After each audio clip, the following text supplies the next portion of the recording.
Hello friends, welcome back to our channel maths and science trick and toys. આજના વિડીયોમાં આપણે જોઈશું ધોરણ 6 પ્રકરણ 1 આહારના ઘટકો. તો એ માટે આપણે આ પ્રકારે એક બેટ અને બોલ દ્વારા એક ઉખાણાની રમત તૈયાર કરી છે. તો સૌપ્રથમ આપણે આ રમત કઈ રીતે રમાય તેની માહિતી મેળવીશું.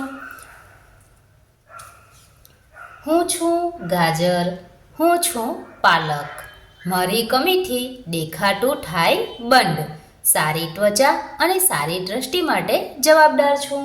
કહો હું કોણ છું? તો સૌપ્રથમ આપણે જોઈશું સારી ત્વચા અને સારી દ્રષ્ટિ. તો સારી ત્વચા અને સારી દ્રષ્ટિ માટે આપણને જરૂરી છે વિટામિન એ. તો આ બેટની સાથે આપણે વિટામિન એ બોલ જોડીશું.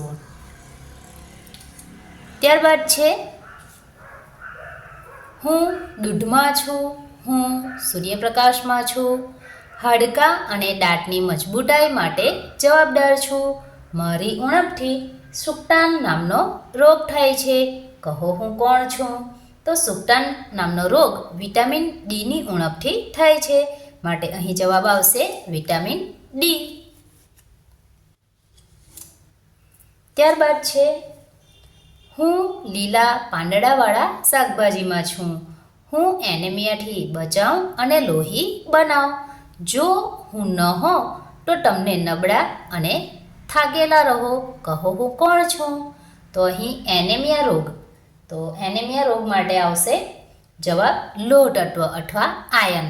આયર્નની ઉણપથી એનેમિયા રોગ થાય છે, તો અહીં જવાબ આવશે આયર્ન અથવા તો લોહ તત્વ.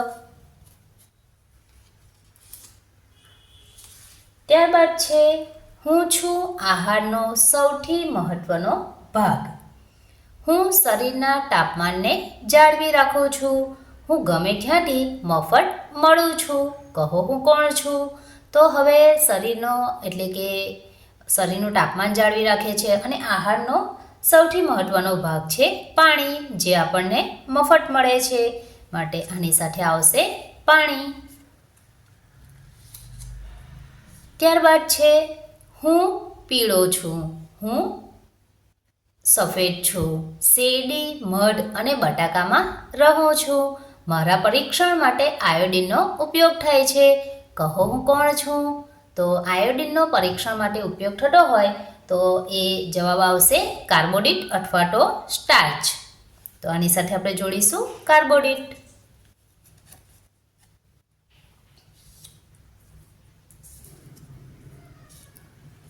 ત્યારબાદ છે હું દાળ, પનીર અને માંસમાં રહું છું, મારાથી સ્નાયુ અને કોષોનું સમારકામ થાય છે, શરીરની વૃદ્ધિ અને વિકાસ માટે હું ખૂબ જરૂરી છે. કહો હું કોણ છું? તો શરીરના વૃદ્ધિ અને વિકાસ માટે હું જરૂરી છું એવો આ આહારનો ઘટક આવશે પ્રોટીન.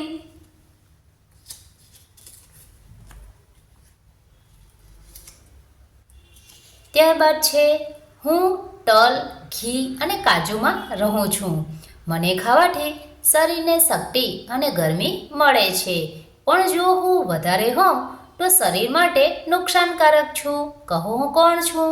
તો અહીં આપણે જોઈ શકીએ છીએ કે જે આ ચીકાસવાળા પદાર્થો જેમાંથી તેલ નીકળે છે, તો એ પદાર્થોમાં જવાબ આવશે ચરબી, કારણ કે ચરબી વધુ પડતી નુકસાનકારક હોય છે.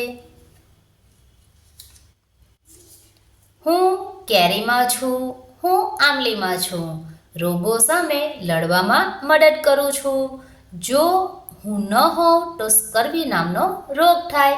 કહો હું કોણ છું? તો સ્કર્વી રોગ વિટામિન સીની ઉણપથી થાય છે, માટે અહીં જવાબ આવશે વિટામિન સી.